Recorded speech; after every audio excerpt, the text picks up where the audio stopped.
Dude, the RNG podcast is a good family podcast. I feel like we touch on a lot of familial topics. You like how I use the word family there? You didn't use the word family. You used the word familial. It's kind of like using the word family, but better. Yeah. You're acting real familial right now, bro. Yeah. You said in the last RNG podcast when we ended, like after the show, this is a post-show conversation we had. Post-show conversation. You told me that you had a really good topic for episode 4. Okay. All right. And you were gonna ask it. This Can is I how you're ask you- introducing the topic? Can I ask you what that topic is? Because I'm kind of curious. Yes. Yes, you can. So I've been thinking about life. Okay. I haven't been thinking about life, but I've been thinking about video games. Mm-hmm. And the lifespan of video games, right? Because we play a game that is very old. Team Fortress 2, 2007 is when it came out. Damn, It's been around really? for 10 years, right? And it's still going. I didn't realize it's been 10 years since TF2 came out. It's it'll be 10 years like this October. That's ridiculous. So it's been a while, right? Yeah. I'm basically asking you, are there going to be any games that are played right now that 10 years down the road they will still be relevant in the esports world? Overwatch. I You think think Overwatch will be there? Okay, see the reason why I'm kind of going with the Overwatch wave right now, which people Okay, need to hear me out, okay? Because they're Hear 'em out. immediately It's a fresh game. It's only been out a year, so it has Right. proven it has staying power because it's relevant after a year, right? No, listen. I know you're being satirical already without even listening to my point of view, as every TF2 player is gonna be. I'm They're- not being satirical. Yeah, you're being a dickhole. It's not I satirical. don't think so. It's not satirical. It's I'm almost just like joking. underplaying the value that Overwatch brings. Let me talk about it. Let me just Okay, talk about right. it, please. Okay, so basically, right, this is my whole concept behind it. So Okay. Overwatch to me is a new age TF2. But the reason why I'm Okay. saying that is because I love TF2. I think it's a fantastic game. And if people are trying to get into FPSs for the first time on PC, I would highly recommend TF2. If not just for not for graphics, if not for that, just the gameplay. However, the gameplay itself is really dynamic. It's fun to use. There's a lot of weapons. It's a great game, and I recommend it. But it's not necessarily beginner friendly. Right, but it could be beginner friendly if they worked on the tutorials and shit, but we know they probably won't. But either way though, it's not beginner friendly at all. It takes some time, but I think there's something to the concept of playing something that is difficult as fuck to get into starting off, but then you learn, right? And then you get your first kill streak and you're like, okay, this is fun now. There's a certain level Right. of It's more rewarding. I like that. That's a really good aspect, and I feel like a new FPS player for PC, they should definitely be able to experience that. So, Okay. with that point being said, that's why I like TF2. It's a very rewarding experience. It's really fun. It stays fresh with all the weapons, but eventually it does get old and boring for me, especially. But that's different. The point I'm trying to make though is that Overwatch might not have the same level of depth. It might not have the same level of mechanics. But the interesting thing is that Overwatch to me feels repetitive, but it also feels fun at the same time. It's a really weird mix, but I feel like they really took the concept of abilities and they kind of turned it into the similar system of the multiple weapons. It's like there's always a different way of sort of approaching a fight or a situation, because not every Okay. player is the same. That I feel like just that aspect alone and the replayability of Overwatch matches makes it a good contender for something that can last a very long time. But even beyond that, I feel like they're taking notes. They're actively taking notes from what TF2 is doing to stay relevant for so long, and they're incorporating that into their gameplay style. So with the server browsers that came up, I was really excited about that because, dude, that's a prospect for opening up independent. I don't know about independent servers. I'm not sure how it exactly works, but it's a process where they're opening up more creative ways to play the game. They're Right. approaching it from a completely different angle than we've ever seen them approach something like this. Right. And I think that's like a sign that they're listening, they're looking, and they're trying to maintain relevancy for years to come. So I definitely feel like Overwatch is on that path of maintaining relevancy even in the future. Right. But 10 years is a long time, is it not? It's a decade, man. Decade's a very long time. Especially for a game, right? Yeah. So that leads me to like my second part 2 of this question. Okay. Wait, before you get to part two, I want to address Okay. something real All right. quick. So Okay. when it Please. comes to TF2, what makes you think that, or not what makes you think, but why do you think that TF2 has been so successful for the past 10 years? It all starts off with gameplay, right? Uh huh. TF2, at its core, has good gameplay. Like the mechanics work well, the gameplay is fun, the game modes. There's enough variety going on that it doesn't necessarily get stale. Yeah. So starting off gameplay, right? Uh, After that, you said the graphics are dated, right? Um, but for a game that came out in 2007, it looks pretty good Well, those are the usual because arguments people make, when they're trying well, to I'm undermine TF2, I guess. right. No, I'm getting ready to back up my point here. So it came out in 2007. For a game that came out in 2007, it looks good, and it looks good because they went with a stylized approach. They didn't try to go realistic. They went with like this painterly style for textures. Mm-hmm. And for models, the models are like exaggerated and they have really strong silhouettes. So artistically, they went a good direction as well. Mm-hmm. So the game hasn't aged as quickly as I don't even know another game that came out in 2007, but it looks good for what it is still. Like it's aged well. That's an interesting. If you don't mind me, just like hopping in real Go, quick. yeah, hop in. Dude, okay, so that's an interesting point you bring up with the art and how it's aged well. The reason why I've been a Blizzard fanboy, even before Overwatch, like I've been playing Blizzard games for like I since I was a kid. Like I've just been a huge like Battle.net Like what have Blizzard you player. played? I Give me the started background. off with the first Diablo. Then Okay. I only played that for a little bit, dude. I remember like my mom found out that I was playing Diablo and she saw the blood and gore and then like she kicked me off, right?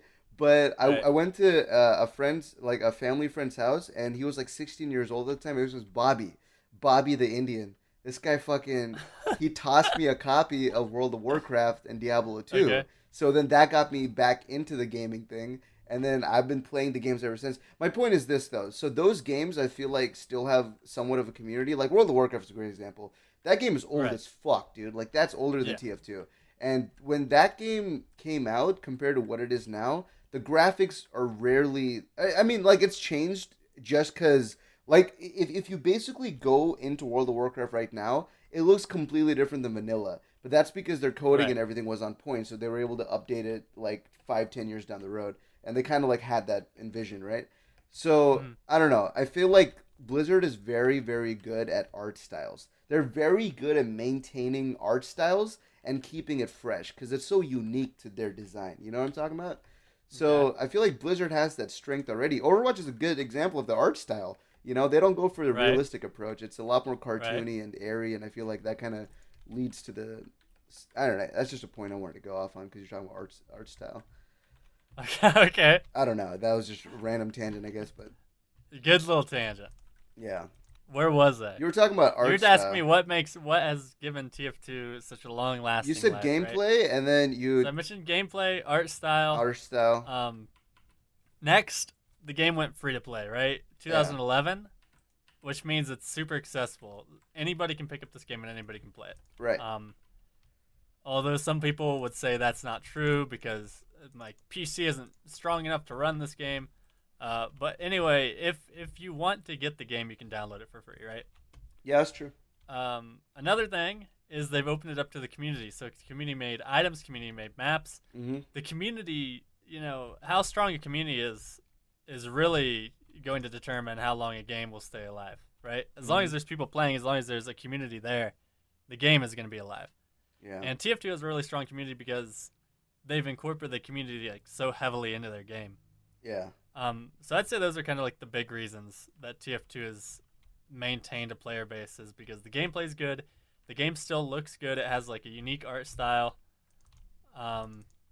It's free, obviously that's a big key, and then that the community is so strong and heavily involved in the game. Wouldn't you say that Overwatch has the same qualities? I think Overwatch will have the same qualities. I feel like I'm not a huge fan of Overwatch's gameplay. I think you know this. I mean, it's fun for a Yeah. little bit, but it's not something Yeah, I that I understand. necessarily feel is as rewarding as Team Fortress 2. Like, Right.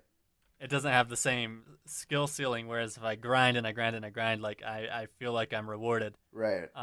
But I also don't have as much experience with Overwatch, so I mean, it's not a fair argument for me to say. Yeah. But I feel like it does have a strong like art style. The community is very dedicated. Yeah. Even though it's still new, it's just a new game. But that comes with like any of Blizzard's games, you know. Yeah. The hype is maybe real. Heroes of the Storm. Yeah. Dude, Heroes of the Storm is starting to pick up traction too. The big thing they is still this, have a dude. big player base. Yeah. But just compared to other Blizzard games, it's like they spend money on their esports. That's honestly the biggest fucking thing that they do that other games oftentimes don't do. Like like Valve. If Valve honestly wanted to envision this game as a competitive scene, you know, like because we have so many comp players and whatnot. So if Valve was like, yo, let's put $100,000 TF2 tournament, completely hypothetical, right? Right. And this is probably never going to happen, but let's assume that hypothetically speaking, they did a $100,000 TF2 LAN event in LA. They've got a venue, they're doing tickets, you know, they're providing everything, right? So assuming that they all did that, that would be so good for not just the competitive community, but just for the game's reputation as a whole. Because now other people are going to look at that and say, you know what, in this age of gaming where esports is very much relevant, this right here is what determines if the game is still doing well. You know? Right. I don't know, but they're not going to do that. That's why, as long as Blizzard pumps money into their games, that's, you know, like it's going to stay relevant as long as it can. Right. You know, that's literally what. Yeah, because I mean, like, especially that's what contributes to a game's longevity now. These days, right? Esports, like, yeah. If your game's competitive, it's gonna have more interest just because that's just how it works. I don't know. People enjoy esports. Games will last for a longer amount of time now when there's competition involved for whatever reason. So it's interesting because I feel like because TF2's gameplay is so rewarding just on its own, like honestly, before I quit TF2 and started doing other shit, like not completely quit, but like before I took a break, right? I realized that I would just be spending fucking like 10 plus hours like between 2 days of just sitting there and playing pubs because it felt fun, you know, like at the end of the day, like I could play a different weapon. It's a great experience alone without the need of competitive. So I feel like if a game can accomplish that and it's free to play, that leads a lot into why TF2 has been successful as well, I feel like. Right. But Overwatch has the exact same quality. Some like Scotcha just plays quick play. He's part of that audience of people that just play casual, you know? Right. And yeah, I don't know, man. Yeah, competitive and esports are definitely required if your game is even going to survive past like a year. Yeah, like a couple of years. Yeah, dude. And the company that made the game has to fucking pump in money. That's the big thing to take away, you know? Because they never do it. They never pump in that money for esports. You need to. Money is a great incentive for people to keep playing your game. Right. Now, there is one example I can think of that doesn't necessarily have developer support. Yeah. And that would be one of my favorite games. Maybe you've heard of it, Super Smash Bros. Melee, right? Yeah. Nintendo has never put money in for a prize pool. They have sponsored events, and by sponsored events, that means that they will provide setups. Yeah. And in exchange, they get like some ads shown during the stream, but they don't like put money into the scene. Wait, quick break. Yeah. Take the invite. Sorry, and then continue. I took it, dude. You're not in here. Let's get a working matchmaking system. Okay. No, but, all right, yeah, sorry. You're telling about Smash how they didn't put money into it? So no money's been put in from Nintendo. They've provided setups for tournaments and that sort of thing, but never for Melee. They've done that for Smash 4. Yet the scene for Melee is bigger than it's ever been. So there's always exceptions to the rule. And that's Melee's kind of the center of what I wanted to talk about here. With the second half of this question, right? Is the first half was... What was the first half? What did I ask? What was the opening question? It was what games are going to survive past 10 years? Oh, okay. What game is going to survive for 10 years? Because you look at Melee. Melee came out in 2001, right? Yeah. And so this year it'll have been out for 16 years. God damn. And right now it's more relevant than it's ever been. Yeah. And it hasn't always been that way. There's been like some dark times, but Yeah. it's still going. It's going strong. So it's like the second half of this question is, does a game have to die? Does it have to fade into obscurity? No, the only games that are gonna okay, so this is just kind of like a personal opinion looking into this topic. I don't fucking know like how to like really analyze this. No, but... I want to follow it up with this question. Okay. Okay. When is tennis gonna be irrelevant? Okay, wait. Okay. First of all, let me get the first part out of the way because I don't know how to tackle the second part. But okay, so the second question you asked about like do games have to die? Pretty much, right? Right. I feel like games that rely on the community in order to keep it alive, they're gonna be the first ones that are gonna die. Straight up. The reason why I'm saying that is because those communities, like, okay, any game that relies on its own community for its success and longevity, I feel like it's already a shitty fucking situation to be in. Really? You know? Because I feel like without a community, you don't have a game. Right, but it's shitty because if you have all the developer kinds... support in the world, but nobody plays your game, you don't have a game. No, okay. So let me explain myself. The reason why I think that is because there's two types of communities that you can possibly have. That, in my opinion, like from what I see, right? You can either have a community that's so fucking engaged with the game where it's consistently having people who love it and are willing to spend money on it to promote the pro players and get that scene running, right? So you got people like that. There's a whole community like that for something like Smash or Melee, right? So Melee is interesting because that's like the kind of community that can make it super successful. But then you also have communities that want the game to be successful, but without dev support, them just relying on the charity of the community to survive, it doesn't work. I feel like those games are eventually going to start dying out. You know, so it can go both ways. It's a 50-50 split when you're relying on the community for support. Right. That's basically my point. You just have to have a community that's passionate and big enough. The problem with TF2 is that the competitive community isn't big enough. Mm-hmm. And I feel like there's not enough passion for the casuals to make competitive work, which that goes into like that. See, that goes into the fact that why Melee is an exception. It is because the the community, the game itself is like based on fighting, right? It's based on competitive edge. So of course, casual is gonna be fun to just fuck around, but you want to see some guy take your favorite hero and just fuck somebody with it. That's what people want to see, that competitive edge. In TF2, that doesn't exactly translate as much, you know? In fighting games, it's a lot easier to rely on your community for work. I don't know. That's sort of my opinion on it. I feel like a good mix of everything would be having not only the dev support it, but having a community that's even like half passionate, but with like dev support, it can work out, you know? Right, But solely relying on community, that's how your game dies. Like straight up, that's how I feel like that's how games die. A lot of the games that rely on community, eventually they get to a point where the people in the community are just slowly fading because they don't see any progress. And nobody wants to spend money, you know, on a fucking game where they can get free entertainment from other sources. So what's the incentive beyond you loving it, right? So again, it goes back to the community aspect. The community has to put in the charity to make it work. There are exceptions. No, of course.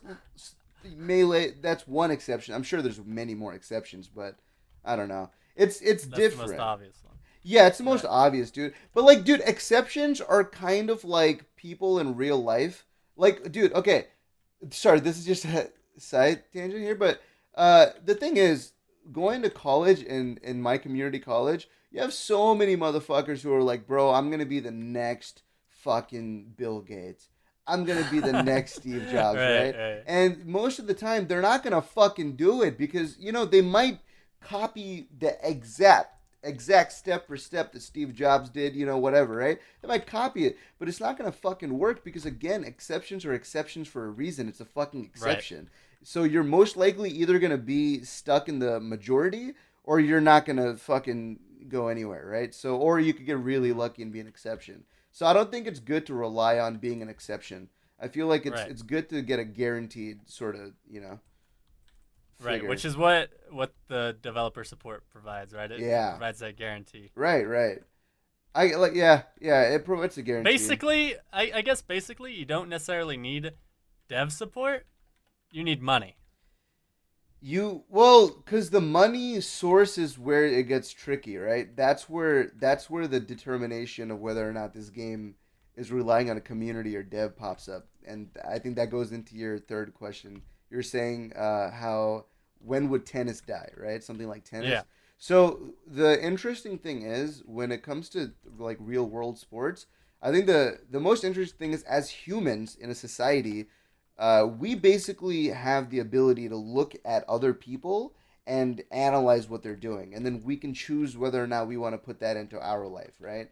So that kind of determines how we react to certain things. So when we see tennis and we play tennis, we can then determine, you know what, that Serena Williams is fucking amazing, right? She's fucking amazing. Right. So it's like then in your mind you're gonna think, I don't mind watching an ad to watch a tennis sport because I love what they're doing.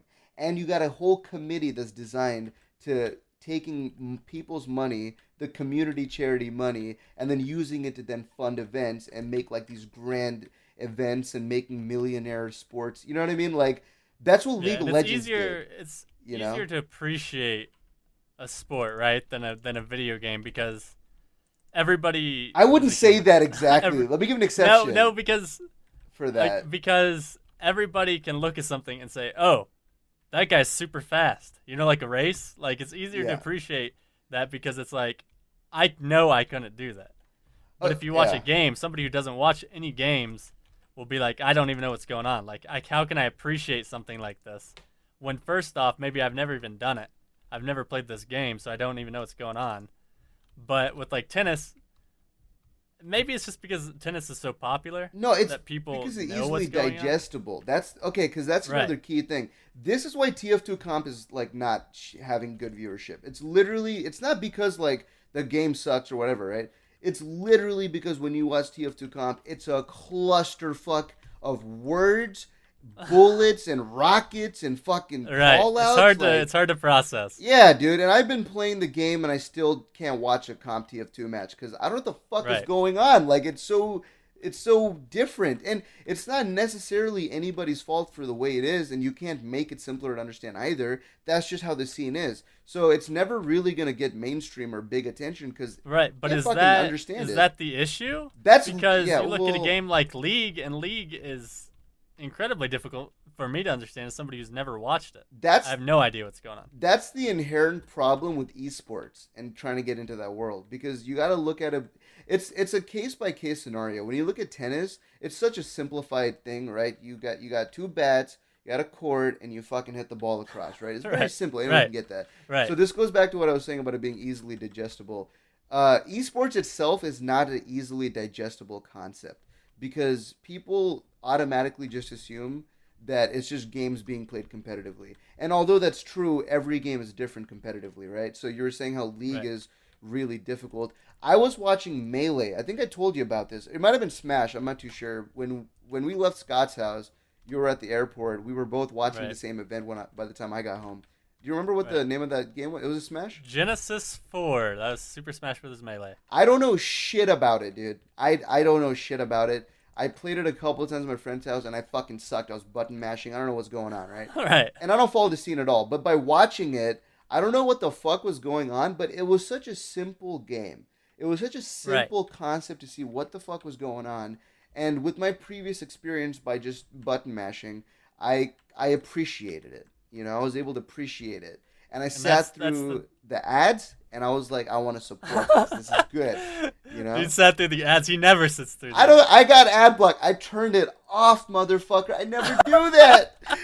I sat through an ad about, like, some fucking depression pill or some shit. I don't even know why that's on Twitch, but, like, I sat through it, dude. I was like, I like this. This is and it goes back to it being a digestible thing. Right. Somebody gets knocked off the stage, you know that's bad for him, right?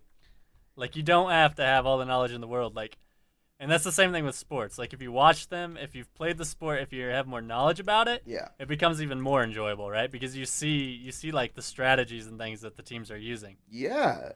But even as somebody who just watches casually, Yeah. You understand what's going on because it's easy to digest, like you've been saying. It's right. I also think it's like this too. It's like because I feel like some people listening to this are probably gonna think like, okay, then people only watch sports because it's fucking a retard sport, like it's just a ball and a bat. No, but like the concept is this, right? We're inherently able to enjoy something like esports because we are gamers by Right. essence, right? So even though we might not play a lot of games, we watch a lot of games. So that's kind of like we're technically gamers. A lot of normal people who just don't play games at all in their life, that's just not a thing. They don't give a fuck about esports, and it's just never gonna happen, right? Because they need to appreciate it first in order to get it. Right.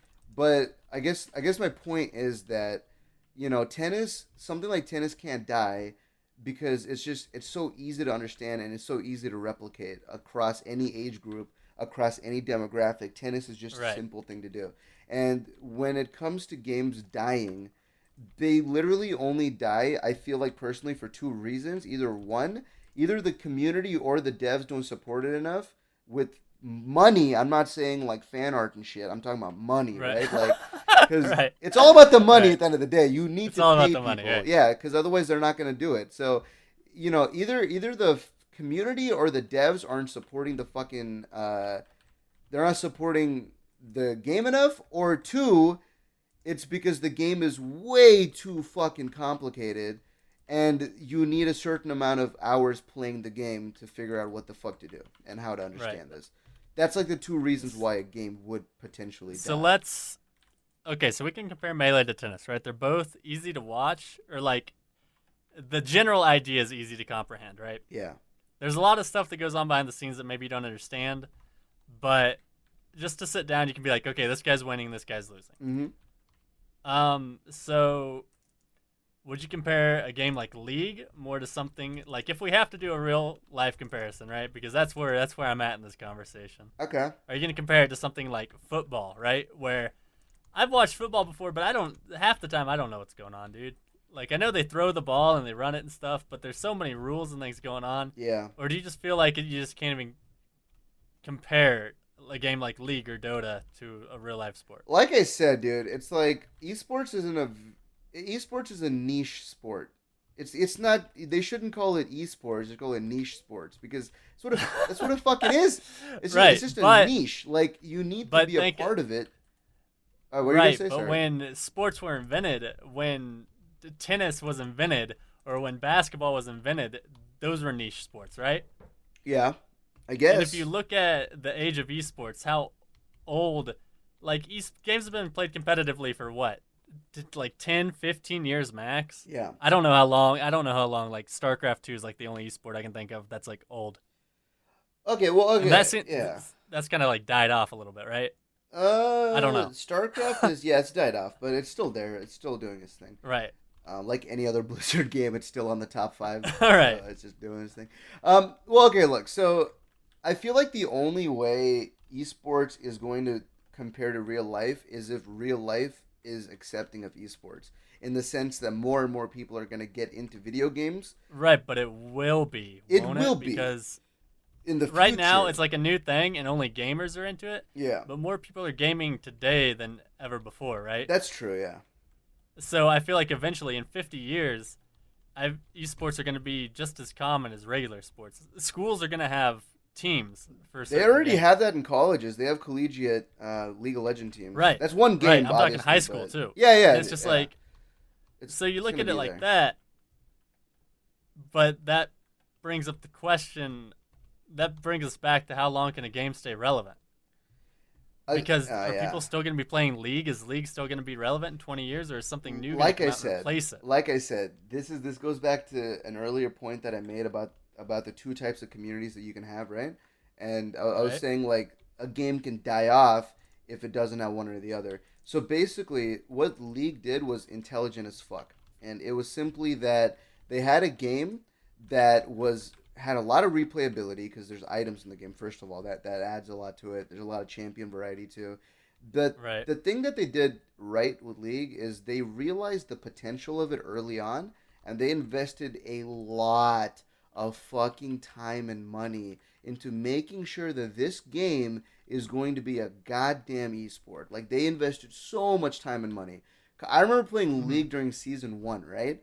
And I think already at that point they were talking about like a $500,000 prize pool. That's for a game in its first year. So you can already Right. tell that the company's banking all their profits on the fact that this is going to be a successful esport. So if you have a company like that that's backing it up, and then you have a community that then looks at that prize pool and sees all the hype behind it and they join along, now you got not only the first part of the equation, which is dev support, but you got the second part of the equation, which is community support. So they really lucked out in that worked out for them, right? So League, I personally feel like is going to survive for years and years and years. They've established themselves as the premier gaming esport.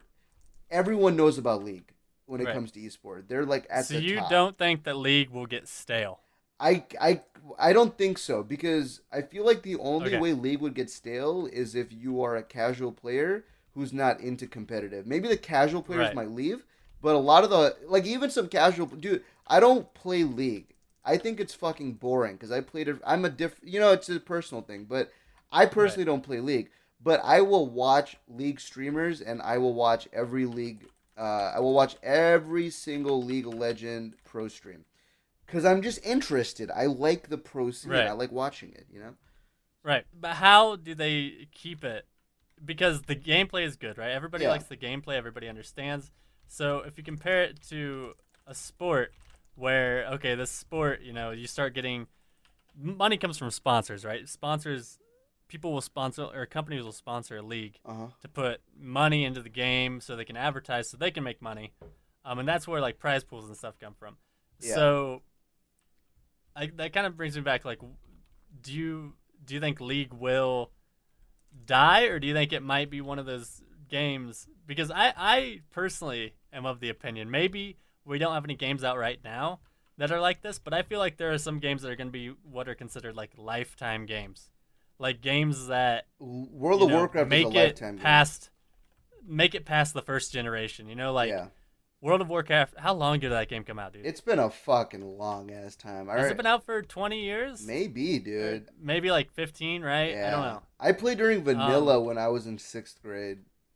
So it's So like that's been out for a there are while. people that when WoW came out, right, they were playing it, and now they have kids Yeah. that play WoW, right? Yeah, yeah. Like, and it's like a game that spans generations because it's a classic game, and that's like the same thing with like League is traditional classic. sports, right? Yeah. Like my dad played basketball as a kid, and he grew up playing basketball. He went to college for basketball, and then like when he had me, like he taught me a bunch of stuff, in regards to basketball. Yeah. Um, and then I played basketball. So it's like, I think eventually there will be a game that is like that. And I'm not sure if it's out there right now, but I do feel like there will be a game that stays relevant for like over 50 years. Okay, so this is a different like kind of differing opinion on the topic. So basically, my take is this. I don't care for legacy games. And the reason why I don't care for them a lot is because either I've already played them to death, right? And I'm just kind of bored of it, or my other main thing is that I like seeing innovation in gaming. So when I look at something like League of Legends being as successful as it is, it's literally successful not only because of the gameplay and how amazing and fluid they've been able to fucking make it, right? But Mm-hmm. but one of the biggest things is that the company itself gives the people that are streaming it a livable income. And that's something that a lot of companies don't do because streaming is a huge way of keeping your game relevant. And on top of that, your other YouTube content creators, they always toss some deals and whatever, right? So it's like they always have a sense of like keeping their community alive by funding it. Mm-hmm. So in a way, that's what keeps games like that going forever and ever and ever. The second that line of money stops dropping, then they're going to start relying on the community. And the second that drops, the game is dead. So I think here's I the don't point know. that you're missing. So like everything you're saying is making sense, right? It all makes sense until you hit the sponsors.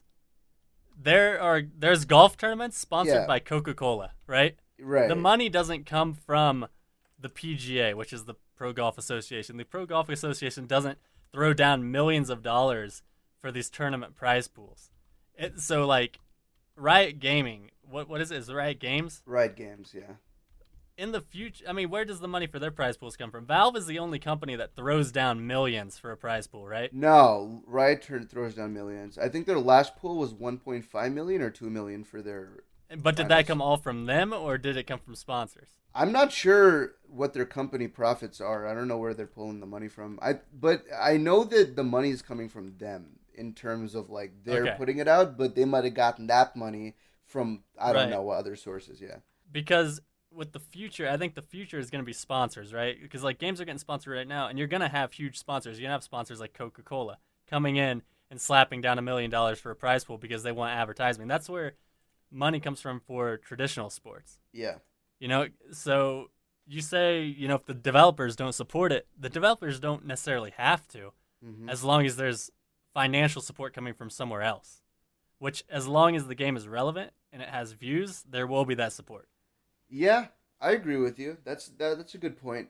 I think what I wanted to conclude my earlier point on was that like I didn't get to this. I should have been more clear. The thing is, yes, sorry. Yeah, no, it's all good. The thing is this: I don't care about legacy games. The reason why, like I said, either I play them out or either my big thing is this, dude. I do not enjoy playing legacy games, and I do not like watching content from people that are legacy simply because I need something new constantly. Maybe that's like a weird thing. I don't know. Like whenever I play games nowadays, like For Honor came out, right? I fucking love For Honor. I used to really enjoy playing Chivalry. Do you remember Chivalry? I don't know if you ever looked into that. Right. It's a great game. I loved it. But you know what? It died because the devs didn't fucking support it. And actually, the devs did support it. They made tournaments and shit happen on Twitch. But the problem was that the community wasn't there for it. So it just died out. For Honor right now is on a very good trajectory, but it could die out too. You know, it has a really good chance. Currently, it's like the hot game to play when you stream. So it's I mean, it just came out too. So right. So we don't really know, and the hype was looking pretty good during beta, whatnot. My point is this: I like For Honor because it took the Chivalry formula and added a Street Fighter mix of fighting into it, where it's a lot more mechanical based, and it's fun. It's fun to watch. And I think one of the things that I like about the concept of new things is that whenever a new game comes out and they revolutionize what a previous game already did, that makes me want to go and support that game even more. I would rather play that than the legacy game. I think that's why I like Overwatch right now over TF2, because I simply think that they took the TF2 formula and they sort of added the Blizzard spin, which I already like. So it seems to me that that's my natural progression if I'm going to play an FPS. Nowadays, if I'm gonna, like I said earlier on that I would recommend TF2 when people get into PC gaming, I would also show them Overwatch, because I feel like after they play TF2 and then they see Overwatch, naturally they would just move to Overwatch just because it's easier, you know? Like they were able to take the concept and make it digestible. That's my main thing. It's like I don't like legacy. It's all about digestibility. That's literally why tennis won't die. So do you think it's just digestibility? Okay, so said, it's like it's easy to watch. But you said I like something new. I get tired of games, right? Is what you've said. Yeah. Now, do you think that is you, or do you think that's the game? No, that's my personal opinion. I feel like the second I make a blanket statement, everyone's gonna fucking But the thing is, it's my opinion at the end of the day. That's me. That's me personally. Right. I actually read something interesting about the need for novelty, like the need for something new every time. I read something about being addicted to the internet, because we're technically like the first generation of people that are having access to high-speed internet where we can look up. We've grown up with the internet. Right. So we can have tabs, one tab with porn, one tab with Reddit where they're talking about Donald Trump, and another tab on YouTube with your favorite video. And there are like 50 fucking different types of content. You can just keep browsing and browsing and browsing. It's like we're so used to the concept of something new every second. And I feel like that translates to gaming as well. I honestly feel that way for me. I don't know about everyone else, but for me, though, when I play games, I get bored quick. And I think the reason why I stuck around with TF2 for so long is because the weapons gave me that novelty. Then making videos on the game gave me novelty. Eventually, the novelty died out. So it's like I'm finding a new novelty in life, you know? So maybe Right. maybe my mentality is because of my addiction to the internet, but maybe it's not an addiction and it's just a lifestyle that our generation has to live with. Right. That's something yet Because to be figured out. But I look at my dad, right, and I told you that he played basketball in college and stuff, yeah, and he still enjoys watching a game of basketball. Like he watches basketball a lot. When college rolls around, he'll be following all the teams and everything. uh huh, And he's like 55 now, so he's been watching basketball, playing basketball for 50 years. yeah, Right? that's amazing. And it hasn't necessarily lost its novelty to him. Right.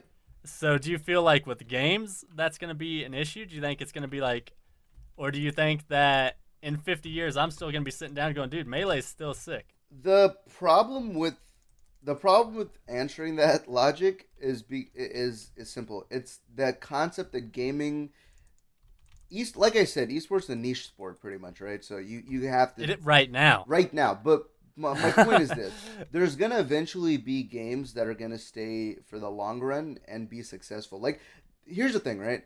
You can have a game like TF2 survive for 10 years, but if it's not mainstream Right. attention, getting a bunch of fucking like millions of players, and it's not like that huge, then I don't consider it like a success in terms of like it being relevant, right? So Right. that's a different category. When you look at something like tennis, and then you look at something like lacrosse, right? Tennis is obviously fucking, it's up there. It's it's much more popular than lacrosse. exactly. Lacrosse is TF2, tennis is Overwatch, right? That's where we're at. Right. So it's like everyone plays tennis. Everyone knows tennis. Right. Everyone plays Overwatch. Everybody everyone knows understands tennis. Exactly. Right? Everybody watches it's it. simple as shit. It's easy. Anybody could sit down and watch a tennis game, right? Exactly. But lacrosse, I don't fucking know anything about it. I don't have any idea what's going on with That's lacrosse. I personally think it's like a fucking mainly European region centric sport, I think, right? Like, dude, they got fucking sticks with nets. They cup a ball in it and they fucking toss it. I don't even know how that's a sport, right? But like, whatever, that's the thing. And I don't know anything about it. I don't give a fuck about it. I really don't care if it ever dies off. But that's the thing. It's like, that's just not relevant in our life. And I feel like what you're saying about, like, eventually there'll be games like tennis, but in video games, that people are going to say, you know what, dude, I played League for 50 years, right? Or I played this in 50 years. But do you see how fucking silly that sounds, though? When you're saying it sounds silly, yeah. It sounds silly because the climate of video games is completely different than the climate of real life sports. You don't necessarily have a new sport coming out every 6 months. You know what I'm talking about? Like, you don't have Or that. do you? Maybe you do, but again, it's not ever gonna be at the level that the other sports are. Like basketball, tennis. So you don't think there will be a sport that is invented that will stay popular? You don't think anything will come up? Do you think it's already saturated? No, it's not that saturated. There could be new sports, but the reason why these current sports are the way that they are right now is because there's just like high levels of corporate fucking backing behind everything, right? So we're looking at these players getting fucking $50 million deals. Like, they're earning a lifetime worth of fortune by throwing a ball in a fucking hoop, right? That's a thing, right? So if you really look at it from that perspective, it's kind of just like, dude, like, it's insane. Like, that's at that level. So there might be like a new sport that comes out tomorrow where the concept is to, take a ball, put it in your shirt, and then walk across without getting tagged, and then like, I don't know, some could happen, like shirt ball, whatever, right? And it's a cool concept, whatever. You might have like a $5,000 little, RCA Boys and Girls Club fun event for kids, blah blah blah, right? But you're never gonna earn $50 million for doing that shit, and simply because of that fact, the fact that the money isn't there, and the fact that the relevancy isn't there in our lifetime, that means that is not ever going to reach the level of existing sport. Doesn't everything, when it's new, kind of start off as irrelevant? It starts off as irrelevant, but when gaming came out in the 80s, when people were doing video games, I don't think anybody would have said, oh yeah, in 30 years, 40 years, there's going to be tournaments where there's going to be people winning millions of dollars, right? Okay. Okay, here's the weird thing. It's like I wanna say that it's because even now, as big as we think esports is, it's probably just because we're in the fucking industry of gaming, so we understand it more, we see it more often. But I mean, I don't know. it's big. I was gonna make that point. I don't know. I was gonna make that, but then It's not huge. yeah.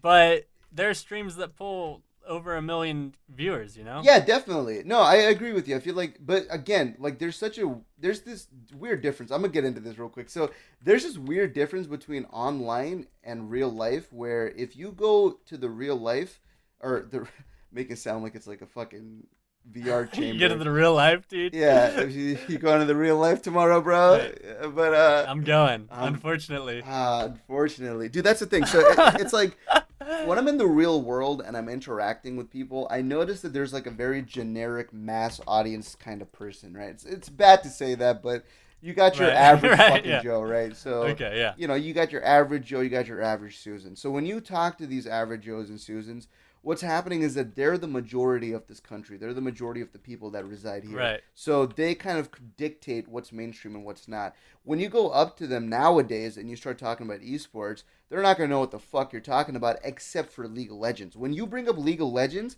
that game has pretty much broken the barrier between... I don't think so. I don't even think League so? is there. No. Okay, this is personal anecdote.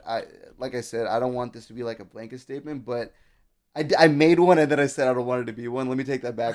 Basically, right? So when I went and I talked to this random girl in my class, we were just talking about, just like what we do outside of class, blah, blah, blah. And then so she was telling me she does like pottery, blah, blah, whatever the fuck, right? So she's making pots in her free time. And, yeah, she's making pots. And I tell her like I make YouTube videos. And then so I shouldn't have said that, right? But I did. She's Okay. like, "Oh, that's so cool." And so she's still a fucking hyper and shit. I told her how many subs. She fucking, she was just busting a nut just over the face. She's just so hyper. She's like, "Oh my god, like you're like a blah blah blah," right? But the thing was, I told her I played a game called Team Fortress 2. She had no idea. So I was like, "What about Overwatch? Have you heard about Overwatch?" And she's like, "No, I don't really know what that is. I think my little brother might play it." And then I was like, "What about League of Legends?" And she's like, "Oh, yeah, my friends play that game." And I'm like, "Oh, your friends play that?" Yeah. One of my friends, like, he plays that all the time. Like, whenever I go to his house, he just plays League of Legends. So it's like, it's almost like the game has worked its way around college students. This is, again, anecdotal. Right. I feel like it's worked its way around college students to the point where it's entering friend circles with friends that might have otherwise not even known about gaming. They just know the name League of Legends. They don't know shit about it, but they know that people play it. And I think that's already... That's how it starts, right? Yeah, that's a step forward. But I don't think many other games have the same recognition, probably because they haven't been out for the same time. But League has been out for a while now. I think it's like nearing... I don't know. I would say like 7 years now. It's been out for a while. Mm-hmm. So, yeah, they've definitely like... And World of Warcraft, dude, that was huge. Because they made it seem like when World of Warcraft was really popular, I'm talking like 20 million, maybe not 20 million, like 12 million subscribers, right? Like $15 a subscriber. These motherfuckers were printing money. They were going ham. So these people were basically in the media making it seem like World of Warcraft is like a deadly addiction. That's when the video game addiction thing started. I don't know if you remember all those like fucking news story. I don't know. I was following those. Like, remember, like, they were talking about how, like, kids were getting addicted to World of Warcraft where they would sit at home all day and just play World of Warcraft and ruin their life and blah, blah, blah. There was, like, a whole gaming addiction do that, thing. dude. They do. I mean, they do that now with, like, multiple games, like TF2, right? So it's become more of a thing. But back then, gaming, I feel like, personally, from what I've been noticing, it started off as a negative thing, talking about addiction to video games.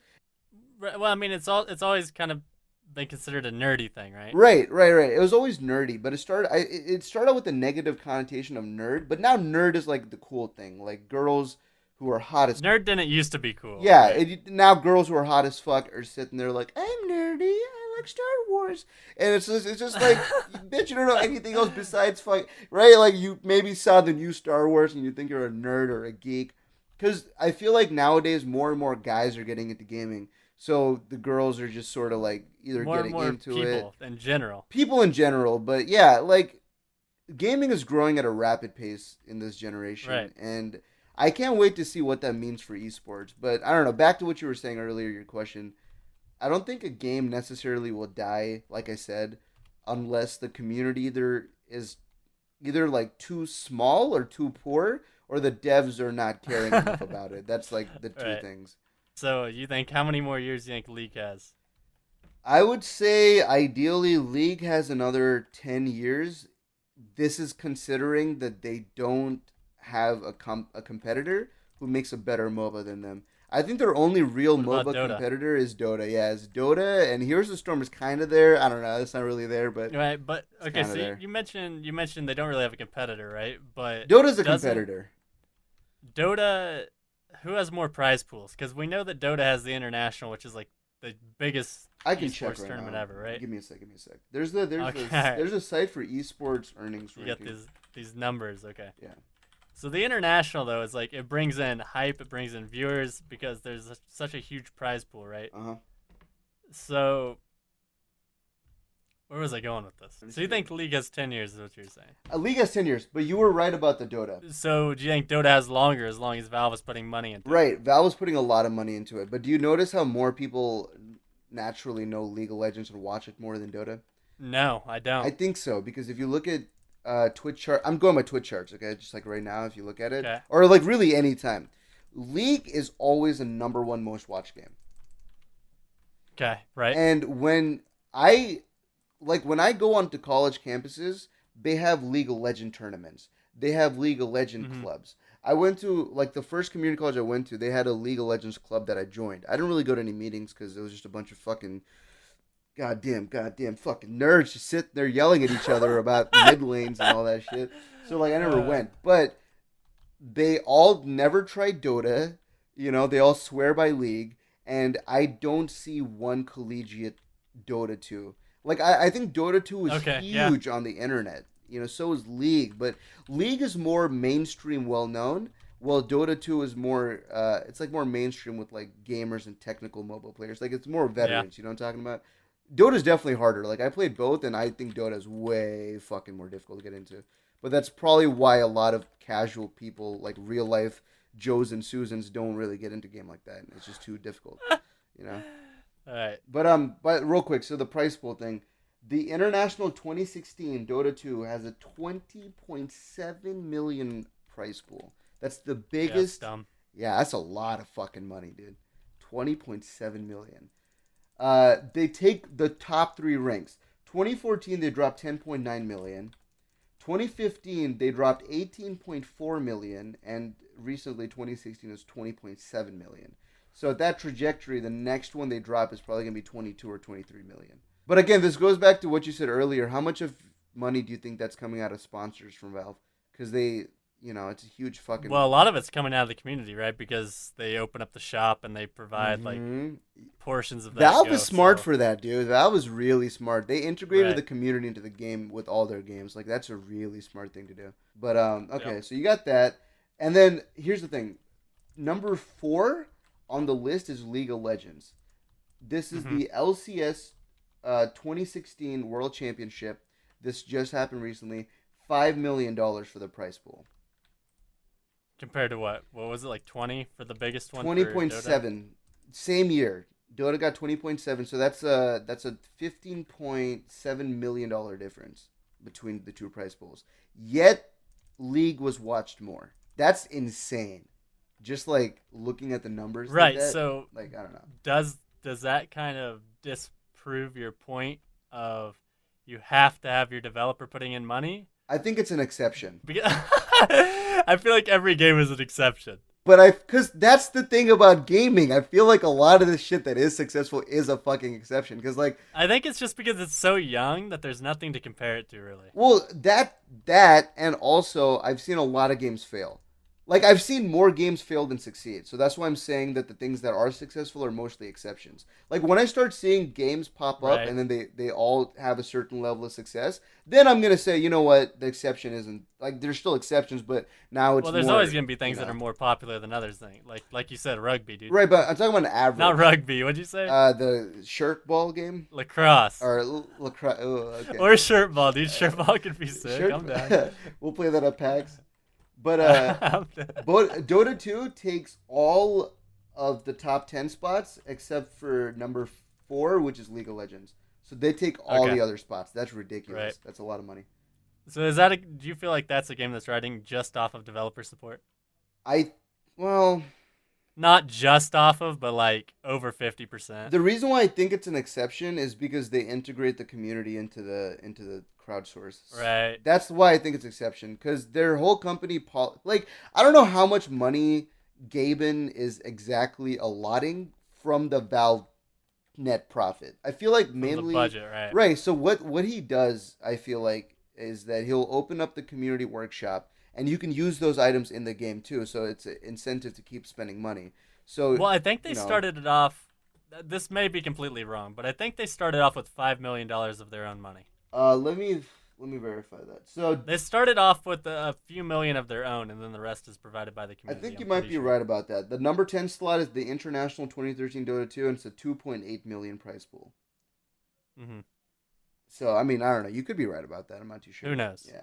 Anyway. But yeah, so that's interesting because Valve is really smart in that they integrate the community into the game seamlessly. So you can literally just like because I think they actually do for Dota. They have like a certain date before the event is announced, where they drop all these esports related objects into the fucking game workshop, and then you can go and buy them, and then you can go Right. trade them, and then the boxes contain them. So it's such a seamless thing to the point where I think that they generate enough money from their community, and they just have to put in a couple million to top it off to get to that next value, you know? So I feel Right. like they already make enough from the Dota players. Which is interesting. Like I said, it's a fucking bizarre it's completely a bizarre business game that literally only worked for them. So I feel like that's kind of like All it's an right. exception it's exceptional as fuck. But something interesting though is, have you ever seen Smite? I've seen it.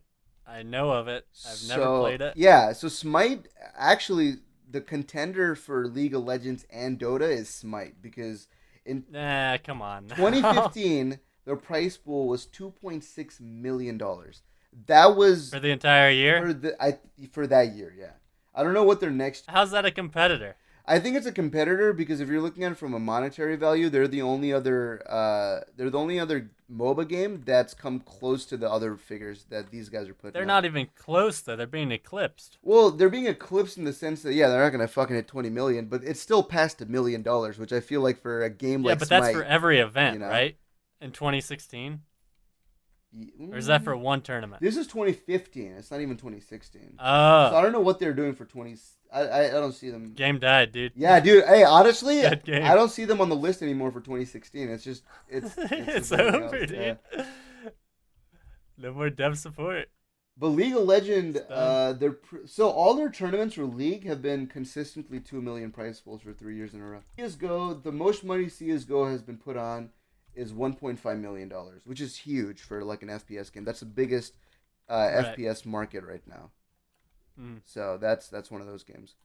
Again, the money is all coming in from the people, so I'm pretty sure the workshop is paying for all of it. But yeah, so I don't know. I think I got off track. I forgot what we were talking about before this. I don't know. Let's just answer the question. Okay. Do games have to die? I'm going to say no, but I don't know if we have any right now that are going to be the games that make it. I think so this is going to be a very controversial opinion, but the way I feel is this, okay? So TF2 is never going to die. I don't think any games are really going to die. There's no fucking way. It's just not possible. You can't just kill off a game like that unless the servers are officially Well, closed. I think when we say die, I mean, Right. So I mean, like, just lose relevancy. No one cares about it anymore, which is pretty much where TF2 like- is at for the most part.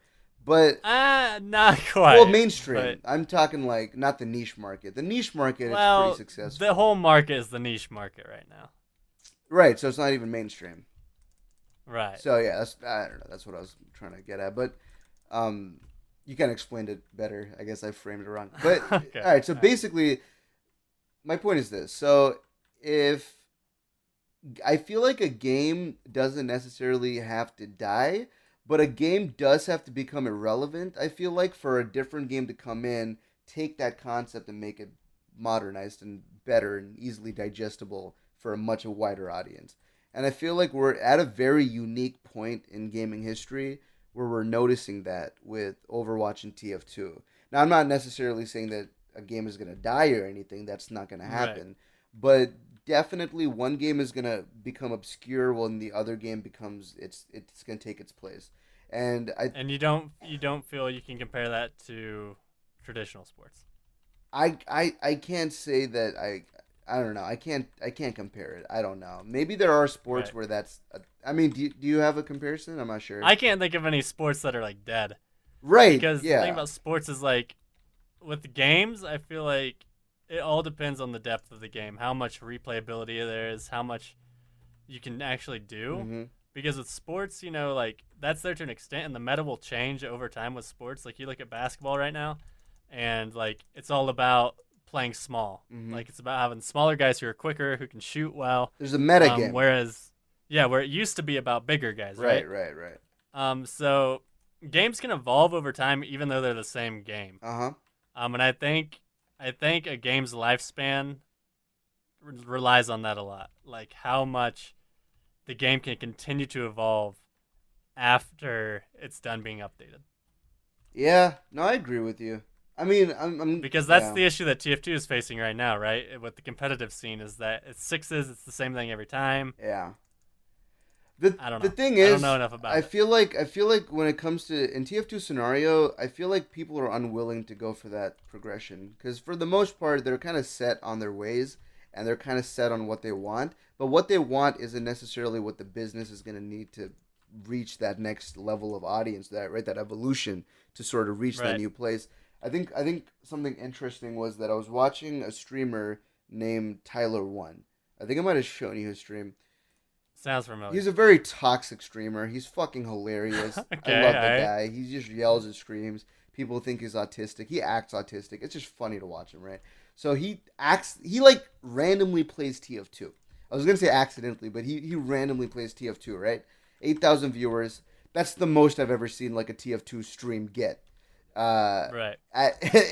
In a while. I think Stars Meet Your Math stream got like 15,000, and after that I haven't seen anything. I don't even think comp matches get that high a number. Right. So this right, guy comes in, 8,000 viewers. I think Mango might have had, I don't know, maybe. He had like maybe 1,000. Yeah. Right. So this guy got 8,000. It was huge. And dude, everybody in the chat, again, this is a very troll. It's not a blanket statement. It's a very troll thing, but everyone in the chat was literally just saying, "Dead game. Overwatch is better. This is an Overwatch clone." Right? And there's a couple people in Right. there that I know that watch TF2 streamers, like the 200 viewer guys. They were just like, dude, Right. what the fuck? Like, Overwatch is like a copy of TF. Like, they were like, every now and then you got like the people rationalizing it. But overall, though, Tyler was playing it for the first time ever. He was on 2 Fort. He was playing as Demo Man. He had no idea what the fuck was going on. And then he ends up getting like destroyed by a spy main that just has a new, just fucks him, right? So this guy has no idea Right. what he's doing. We've all been there. Right. And so he eventually just quits the game, says it's boring as fuck and it's not for him. And then he's like, I'm going to play Overwatch tomorrow, boys, to make up for this. And that was it. That was it. And his chat was hype. They were like, dude, play custom servers, bro.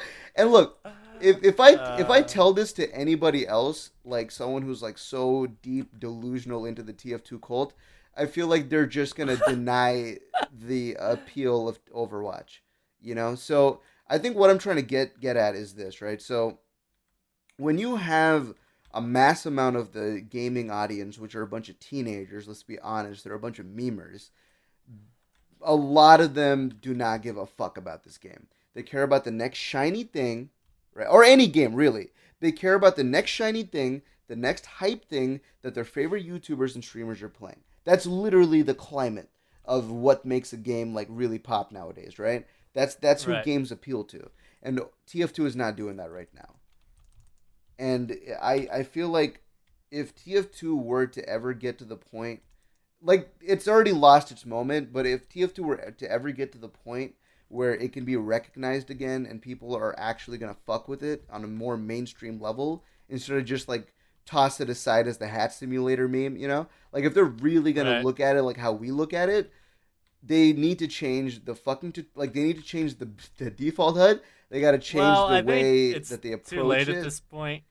It needs to be TF3 built from the ground up with competitive in mind. Yeah, and I don't like the current competitives. I don't think anyone does really. It's just I mean, yeah, maybe Yeah. it's not a a favorable thing to say. Like, people aren't gonna like to hear it, but TF2 as a competitive game does not have a future. Not at all, It dude. does not have. I mean, it has like you said, a small. It's a niche. Yeah. Future, but it's not ever gonna be. Oh, I play TF2 for a living. How many people can say that? Only like 2 people. Like that's if they're lucky as fuck. Right. People follow them. Like. Right. Yeah. Like, and when they do say that, they don't mean, oh, I'm making 6 figures a year Nah, easy. They mean, oh, grinding. I'm making like 20K a year. Not even that. Like some people, honestly, I feel like they make like maybe, And it's not from tournament winnings. 10 grand It's max. from like streaming, Right. and YouTube content, right? Yeah. You know? Yeah. And that's not a stable income. That's not what we're talking about. We're talking about eSports. Mm-hmm. So. Well, okay. My sort of thought process on that is this. Okay, so basically, I feel like people. This is my just general opinion, personal opinion here. I feel like the TF2 community has to stop focusing on how to improve the game in terms of its future and focus on how to make the game better for the people that are playing right now. And if you get into that mindset of figuring out how to make the game better for now instead of for the future, then you can still maintain this 50, 60,000 pocket of people that can keep the game going for a long time. That's just how I feel. Because a lot of people that I see nowadays are wanting competitive to be better. They want this and that. And fixing those things, they're looking too much at the growth, but they're not looking at the longevity of it, I feel like. They need to focus more. It takes time to do that stuff. Right, and that's time that we have because this game isn't going anywhere anytime soon. So, but that's a good thing. That's not a knock on TF2, right? It's not a knock because where do you see TF2 isn't gonna fucking go anywhere? Like the only knock is that it's not gonna go anywhere, but it's also a plus side because you don't want it to. Right. What the fuck? Right. You don't need it to go anywhere. That doesn't mean it's going away as well. Yeah, it's in a good space right now, man. I also feel like a lot of the people that get insensitive, or not insensitive, a lot of people that are sensitive about people saying that TF2 is dying are oftentimes children who are playing this game, and they sort of have played it for a while. This is like their first Fisher Price game, and they enjoy it. They like it. It's a rewarding experience, all that shit, right? But I feel like it's up to the people that are making the content that they're watching to let them know that, hey, listen, TF2 is not ever going to be a huge game. Right? The comp scene it has no future. But that doesn't mean you should lose hope. That means that you got to fight for the sake of keeping this game relevant for the current player base. Basically, you got to fight for that. You got to let Valve know. You got to let them know, hey, you know what? We need this because the current players, we want this. We don't like Valve is trying to make competitive TF2 happen for the casual audience, and it's too late for that, I feel like, It's not going to fucking translate. You're not going to get a conversion of people, Right. So, I don't know. I mean, I would love to see TF2 become a successful game, but I just don't think it's realistic. As far as TF2 is a successful game, but competitively is what I mean. TF2 is successful, but it's successful in the sense that, hey, you know what? I can hop on and have fun for a couple hours. That's already success in and of itself. Not a lot of games can have that replayability. So it wins in that regard. But yeah, like you said, the mainstream attention is not there. And that's going to eventually obscure it. It's already obscure, but it's going to obscure it even more if they don't change. I'm saying you drop TF3 with improved graphics. Yeah. Keep the core gameplay pretty similar. Yeah. Not exact. You got to freshen it up a little bit, right? Mm-hmm. And update the user interface, make everything modern. Yeah. And build it for competitive from the get-go. Have that in mind, and I feel like you could have a successful esport. But TF2 right now, it's just I don't see it happening. It's just dead air that's waiting to get filled with some kind of sentence. Hopefully a positive one, We're kind of just waiting on that. Another thing that we're waiting on right now is going to be that update, the Pyro update that's going to come out whenever that ends up dropping. So a lot of people are excited to see how that works, but I've noticed that a lot of people are also saying that if they fuck it up, the game is dead. Like, some people are really at that point because they're so frustrated with what's been happening this year. And I don't blame them. You know, I was one of the people that kept ranting about it. And that's the thing. It's like, I'm a very passionate person when it comes to things that I enjoy, right? So, I used to, like, weed was a huge thing, a huge part of my life.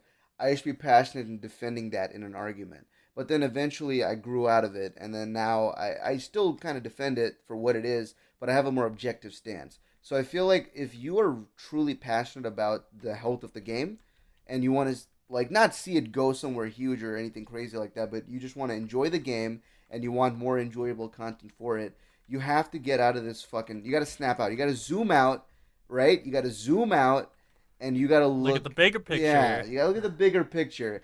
And when I was like really ranting about the game, dude, I was looking at the bigger picture. I was ranting because I was frustrated. Like, I fucking hated the fact that this was happening, and I knew that like when I stopped making content and I stopped making rant content because I just had nothing else to say. When I stopped doing all that shit, it was because I kind of just gave up in the game and the community. At a certain point, I realized that no matter how much I say or try to use my influence to push it, this game is gonna stay where it's at, and I can't change it. I can't influence change, you know. So I just didn't bother with it. But that's a bad mentality on my end. I feel like if you're listening to this right now and you like TF2, such as Grizzly Berry, really anybody else, dude, I still like it too. Just focus on the bigger picture, zoom out of what you think is going to make the game popular, and focus on what's going to make the game stay relevant for the current people. You have to view it realistically. You can't sit there and go, one day Valve is going to swoop in with their big hand full of money and bring TF2 back to life and save the game. Like, that's not how it starts. It starts on a small level where everybody like pitches in and does their part, because like it doesn't matter if Valve comes in with all their money. Like, I don't know. I just don't feel like that's the answer. So and I feel like a lot of people are counting on that. Yeah, when we were at the LAN, right? So I was talking to Blaze. You met Blaze, right? Yeah, I was there. Yeah, my bad. Sorry, I don't know if you were like really like I don't know if you knew him like that, but I was just talking to him about sort of just like TF2 and his future, right, in esports, and he was just telling me like, dude, Siegel is so lucky, like he got in there first and he got noticed, blah blah blah, right? So he was giving me like the Scott Shot treatment, basically. Sorry, Scott Shot, but he was giving me the Scott Shot treatment. And eventually it hit a point where I straight up just told him, dude, in a TF2 LAN, I told him, quit TF2 comp and go into Overwatch because that's where the future is. And you know what he told me? He said, you know what, dude? That's not a bad idea. I'm considering it. I'm considering moving. But I'm going to keep playing TF2 for now because I enjoy it. And I'm like, yeah, dude, like, do what you got to do. But, realistically speaking, that's the way to go. When we were talking to Slyn in the car, realistically speaking, if you're trying to make money, right? It's not just about money. This goes back to the last episode. Well, if you're trying to make a career out of it, right? This goes back to the last episode where we were talking about the Casey Neistat video about making your dream and reality mixed together, right? This is a classic fucking example of mixing those two concepts together. Classic example. It is, because it's like this guy wants to play games for a living and he wants to play it at the highest peak that he can play it. So how does he do that while still making enough money to support his dream, right? So you gotta ideally look at it from the perspective of someone who's trying to be successful. Okay, if you just want to have fun, then stay in TF2, do what you do. That's fine, right? But don't expect money. Don't expect like fame or success in the terms that you're gonna be like the next esports guy, right? Right. You can't expect that. Just for pure enjoyment. Right. A lot of times it's when people who play sports, like, do you watch fighting by any chance? You're talking like MMA, UFC, you're talking like UFC. Boxing. No. So there's a guy named Conor McGregor. I think I showed you a video of him just being like cocky as hell, just like right. So that guy is insane because he does something where he loves the sport of fighting. He spends every single day doing it, but there are certain matches where he's like, I don't want to do this. I don't want to, you know what I mean? Like, there's moments in everyone's career or job where they don't want to do something. But when they end up doing it, they end up finding a completely different appreciation for whatever they didn't want to do originally, right? And this is very relevant because it's like if you want to be a successful esports player for TF2, do it because you're having fun.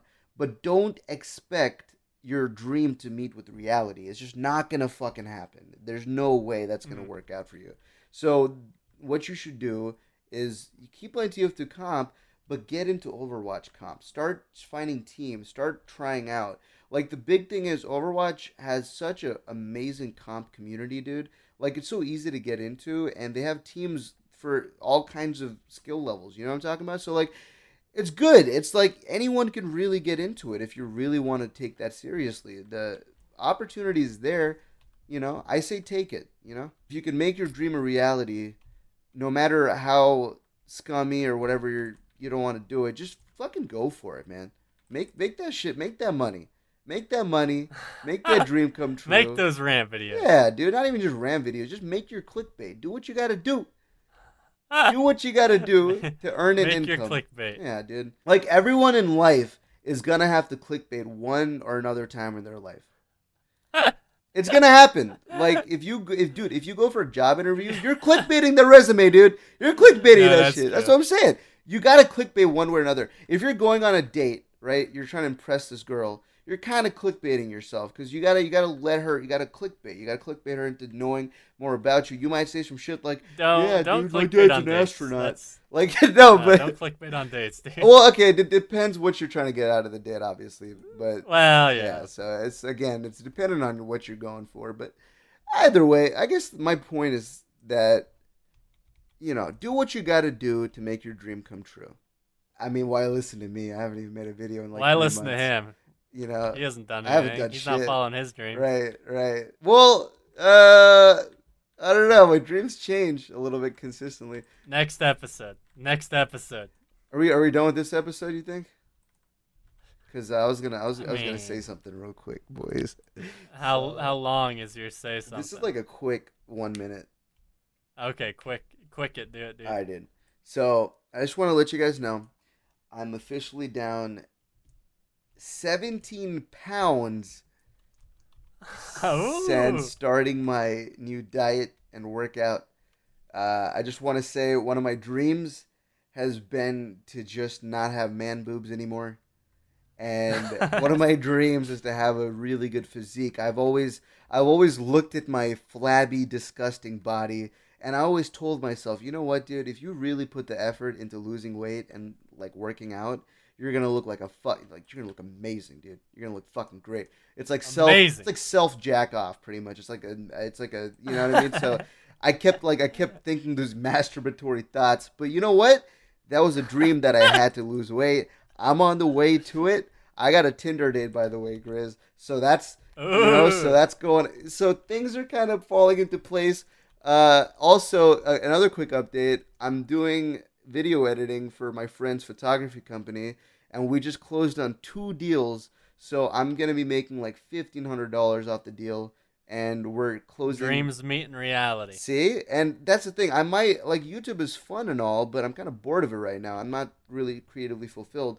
So, and you're gonna be in on that. You're gonna be like doing stuff on that, right? And we'll be able to talk about it next week, right? Ladies and gentlemen, we'll get the update. Next week is gonna be an exciting episode. Oh, a Tinder update. The RNG Podcast. I'm gonna have a lot of Tinder stories if this goes through. We're gonna have a lot of fun stories, a lot of apple juice stories. That sounds weird. we'll explain the analogy when that happens. When the time comes. Yeah. With that being said, ladies and gentlemen. Thanks for listening. Thanks for watching, listening. I just want to say also one last thing for all the people listening right now. You guys are the OG fans / supporters. One day I see this podcast blowing up to the sky, boys. I see it doing its thing, and you guys are the founding members of the community, and I appreciate that. Grizz appreciates that, I hope. We appreciate it. He appreciates it. We both appreciate it. We love you guys. Yeah, it. Man. We don't ever make videos anymore, and this is our one thing that we do together still, so I'm kind of... Man. I'm making it seem like... That's a little dark. Dramatic, but... Yeah, like I told you in the text conversation that we had before this started, like this is the one time of the week where we can recap everything we've done and sit down and talk. Because like usually you're at work or I'm, we still play games together, but like Or I'm, right, like we're just doing our own thing. But like this is the one time where we sit down and like I don't we know, sit down, we talk. just talk, man. We get it all taken care of. Even though this episode wasn't like, but it's something that I'd been thinking about. Yeah. And I wanted to discuss it with my man, the Raj Meister. So would you say that it's a good discussion piece? Yeah. And we'll end it right there. Had a good time discussing it. Let us know what you think too Boys. in the comment section of the video or wherever you're listening to this from. SoundCloud, iTunes. By the way, real quick, can one of you guys go rate us 5 out of 5 on iTunes? We got no ratings on there, and I kind of set it up and I was hoping, whatever. Anyways, Please go rate us on iTunes. One rating, that's all I want. Link in the description. All right, I'll leave a link. Yeah. All right, guys, Yeah. we're gonna end it up right here. All right, fam. Peace out. See ya.